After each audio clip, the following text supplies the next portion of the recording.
If you enjoy our content and think this is important material, the best compliment you can pay is by sharing this with your friends and family. This helps us out a lot.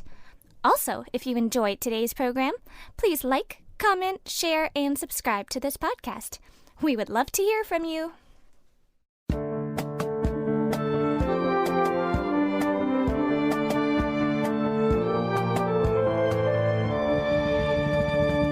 Welcome to the Truth in My Days podcast, where we defend the Word of God against the challenges of men. Hello, today we have Sonia interviewing John about textual criticism. This is the field of study through which we can know the original text of the New Testament. We are continuing from the previous episode today. But let's listen to Alon tell us this.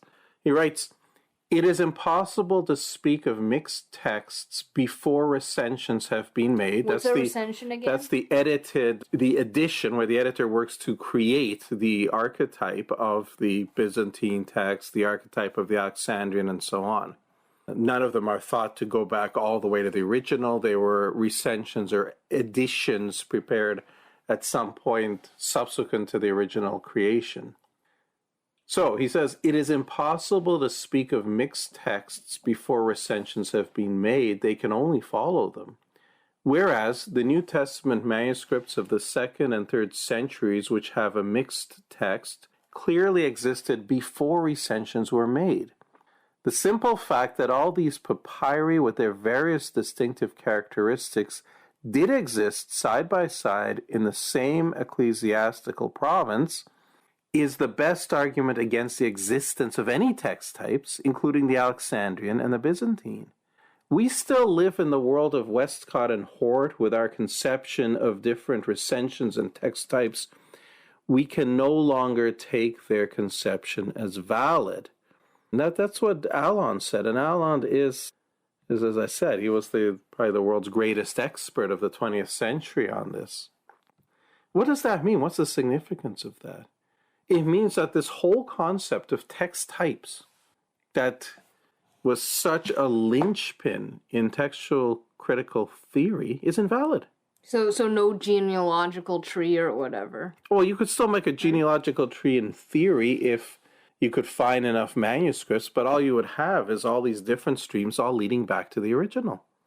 The concept has to be abandoned, and we've known this since 1965 when Kurt Alon published this. But what Alon said was blithely ignored by liberal scholars, and evangelicals have uncritically followed in their wake for a very long time. When I did my master's dissertation, it was on this topic, and it was 31 years after that. It was 1996, and I was saying the same thing. The concept of text types is bogus. Well, it didn't matter. That's still what was being taught in the seminaries for a long time. But interestingly, what's happening now, internally at least, when textual critics talk to each other, there is an admission that this concept of text types is really not valid. And in fact, you cannot use that against the Byzantine text type. The arguments, the traditional arguments, are now seen to be invalid. Nevertheless, it's still important to keep the Alexandrian, that small handful of Egyptian manuscripts with the errors, to have those as the supposedly the best manuscripts. And so you need a new excuse, a new reason to get rid of the Byzantine text. And the new gambit that's being pushed now is actually based on the work of a scholar called Klaus Wachtel.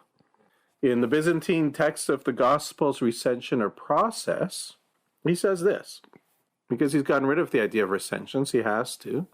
He writes, the Byzantine text underwent a long process of development and standardization.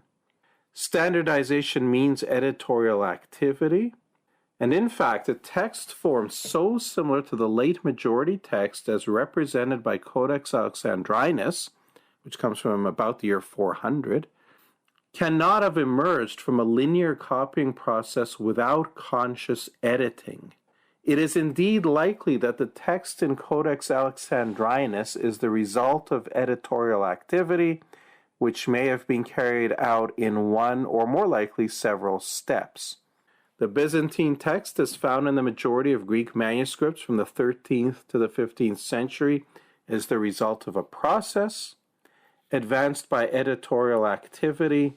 The development was not homogeneous and consistent. I don't really understand the difference between this guy's theory and the recension. I thought they were both editing. They are. And here is the difference. And it reminds me very much of punctuated equilibrium in evolution. Well, we'll get back to that in a moment. But here's what he's saying. Yeah, there was no recension by Lucian in the 4th century that created the Byzantine text. There's no evidence of that happening. The concept of these kind of text types is not valid. But the Byzantine text still was created by editing. It's just the editing was drawn out over centuries. It wasn't done at one point, but it was consciously done. It's consciously done by scribes who took it upon themselves to change and alter Holy Writ to get the form we have now. And the reason that reminds me of punctuated equilibrium, remember from creation evolution, one of the problems for the evolutionists is that if evolution were true, you should have so many fossils of transitional forms between the animals. If a lizard, a reptile, evolves into a bird, you'd have to go through very, very many changes and distinct steps. So you couldn't do it in one step. You couldn't have a lizard lay an egg and out comes a bird. Of the very, very many changes, you look just at the skin covering. Reptiles have scales, which are folds in the skin, and birds have feathers, which are actually inserted into pores in the skin, a very detailed construction of veins and so on, barbs, hooks, and so on that are useful for flying. So if you went from reptile to bird, you would have had to find all kinds of creatures that have a skin covering that has something on the skin that is like 99% scale and 1% feather, and then other creatures with skin covering that's 95% scale, 5% feather, until you get to creatures that have skin coverings that are 50% scale, 50% feather, and so on. And these were not found. Darwin thought they would be found. He said, this great argument against my theory, but we haven't found a lot of fossils yet, so I'm sure we'll find them. Well, more than 150 years have gone by, and we found billions of fossils and no genuine transitional forms. So this theory was cooked up by Stephen Jay Gould and Niles Eldredge that they called punctuated equilibrium. It was meant to explain why we didn't find the transitional forms. And basically they said, well, yeah, it all happens as Darwin said. You're evolving from the single cell up to the gorilla and so on.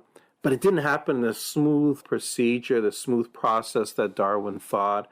Most of history, there's stasis, things don't change, and then something happens and you get a relatively short period, and by relatively short, they mean like Too short to have any fossils left behind. 5 or 10 million years, you get massive changes, and then a long period of stasis, and then, again, a little burst of rapid changes. So that means that, well, the transitional forms would be just in these very, very small percentage of the layer, so it's unlikely we'd find it. But really, all the theory was doing was not demonstrating. The theory gave no proof for punctuated equilibrium or how it could happen. It was just an attempt to explain why we don't have the evidence that we're supposed to have. And I see the same kind of thing happening here. They want to insist that the Alexandrian is the best, and they cooked up this very careful process, this explanation, text types, Lucianic recension, and so on. And all of them have fallen apart. But they still want to hold on to that conclusion. So well, the editing is just very gradual. You see that's how it happened. We still have intentional editing, but it wasn't done at one time. So Wachtel's work then is the new game in town, and it's being received rather enthusiastically in the academy.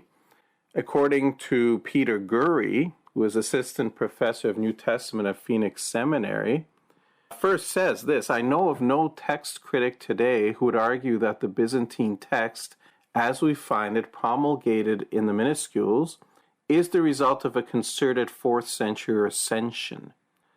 No major textual critic, to my knowledge, holds to Westcott and Hort's 4th century revision view anymore, though it may well linger among those in the wider New Testament guild. So isn't that interesting? For multiple generations, well over a century, we were told that, yes, the Byzantine is secondary because it was from a 4th century revision. Well, nobody believes that anymore, but the conclusion that came about from that gambit still holds. Now, what do we do then about the Byzantine text? Well, Guri continues and says the most serious work on the Byzantine text's development has been done by Klaus Wachtel, especially in his 1995 dissertation. He's quite enthused about Wachtel's model and says, I myself have found this view persuasive, at least as far as the Catholic letters are concerned. It is the most detailed and substantiated view of the Byzantine text's origin on offer. And he goes on to aver that Byzantine prioritists of whatever stripe need to address Wachtel's arguments, not Westcott and Hort's. So he's saying basically, move on, folks. All the arguments you made against mainstream textual criticism was based on the approach of Westcott and Hort, which is what created our critical text today. Forget about that. Now you have to deal with Wachtel. Well, one of us actually did do that. That was I. I did look at Wachtel's work in great detail. Now, what Wachtel does is he has offered a collection of about 140 or so Byzantine manuscripts and a few non-Byzantine. And he's put them into the different centuries, and he's marked each one with their agreement with the so-called majority text. Is 140 enough to be statistically significant? It would be great to have more, but the absolute minimum, if you have 100 samples, then that's plus or minus 90% accuracy about. So it is significant. It would be great if we had more. There are more out there. We certainly could collate more Byzantine manuscripts and get this on firmer footing. But this is what he did, and this is what Guri is so impressed with. As you read through his work, the interesting thing is, out of the 140 or so manuscripts, he didn't use all of them. I think he used about 5. And what do you do with the other ones? Well, they were listed in his appendix, but what he did, he said, these ones look really interesting. And these ones look really interesting. And these ones look interesting. So he picked, I think, 3 snapshots or so, 2 or 3 snapshots out of all of these. And he used, I think, about 5 out of all those manuscripts. And said, look at the differences here in these 9th century manuscripts to the 5th century. And then look at the differences here in the 12th century. And on this basis, he's arguing that, as we said, that the Byzantine text underwent a long process of development and standardization due to deliberate editing. Well, how would his work show that? And why would you pick only those few out of your data points? If you've got 140 data points, why not use them all? Maybe only 5 were favorable to his theory, perhaps? Possibly, or possibly textual critics don't understand how to do scientific data handling. What I did is I took all of the manuscripts, all of the data that he provided, and I calculated for each century the average percent agreement with the majority text by century, and I plotted it. So you looked at every variant in all 140? I didn't have to look at all the variants. He already did that part of the work. He took the majority text as we have it now, and he calculated the percent agreement based on the variance. Thank you, everyone, for listening today. Unfortunately, we have run out of time, but please join us for the next part tomorrow. Same time and same place. Thank you for listening to the Truth in My Days podcast with John Torse. We would love to hear from you. Please feel free to share any questions or comments you may have. You can reach us on Facebook, Instagram, MeWe, and YouTube. Simply search Truth in My Days as one word. Again, Truth in My Days as one word, no spaces in between. And you can connect with us. You may also visit our website for more comprehensive material and to learn more about our ministry. Our website is truthinmydays.com. Thank you.